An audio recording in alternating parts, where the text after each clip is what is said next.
حضرت انس رضی اللہ تعالی عنہ سے روایت ہے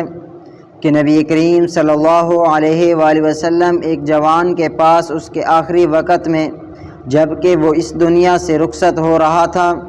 تشریف لے گئے، اور آپ صلی اللہ علیہ وآلہ وسلم نے اس سے دریافت فرمایا کہ تم اس وقت اپنے آپ کو کس حال میں پاتے ہو؟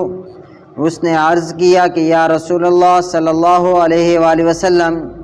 میرا یہ حال ہے کہ میں اللہ رب العزت سے رحمت کی امید بھی رکھتا ہوں، اور اس کے ساتھ مجھے اپنے گناہوں کی سزا اور عذاب کا بھی ڈر ہے۔ آپ صلی اللہ علیہ وآلہ وسلم نے ارشاد فرمایا کہ یقین کرو جس دل میں امید و خوف کی یہ دونوں کیفیتیں موجود ہوں، ایسے عالم میں یعنی موت کے وقت،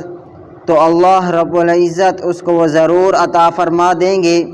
جس کی اللہ رب العزت کی رحمت سے امید ہے،